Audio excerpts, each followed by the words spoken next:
Hey guys, I'm really happy today to be at the Piano Man Jazz Club, one of my favorite venues in the country.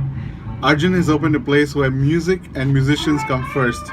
And this place is always buzzing. There's a sound check in progress right now for tonight's performance. The special thing about the Piano Man Jazz Club is that after every performance, we have a jam session. And jam sessions are the most exciting and challenging things for jazz musicians. How does a jam session work? All of us get on stage, we verbally decide what we're going to play. Suppose we're going to play Billy's Bounce.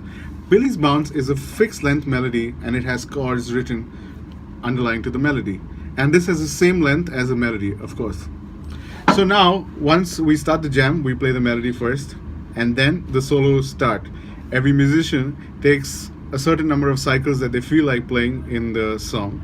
So what that means is that the chord chart, which is written underlying to Billy's Bounce, they play over that. So they can take one chord cycle, 2, 3, as they feel like.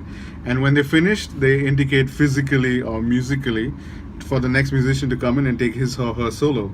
And this happens till everyone has done their solos, and then we come back to the melody and we close the jam for that song. Now, in a jam session, there's certain things that all the musicians must follow and be able to do for that jam session to be very successful musically. One, first of all, every musician has to have very sharp hearing so that you have to know what everyone is doing all the time so you can react to it. If a drummer plays a tss, and then you're playing, and you must be able to react to that tss, okay? And if the pianist is playing some chords, and the bass player must be able to follow what he's playing in relation to the chord cycle and alter his notes. So it's a lot of fun.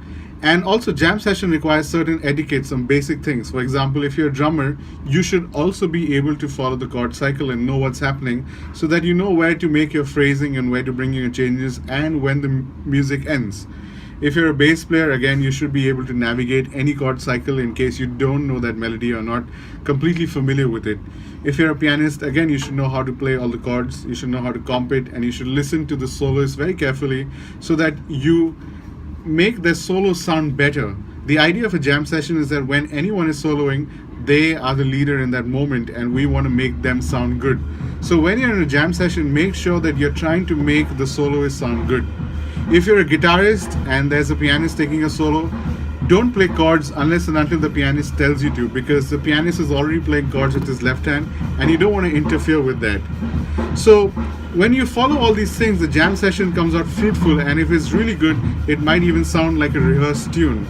And it is very exciting. Take part in as many jam sessions you can. It will make you a better musician. It'll make your hearing sharp, and it'll make your intuition, which is one very important aspect for musicians, very tight. So I'm going to now just show you what the Piano Man looks like.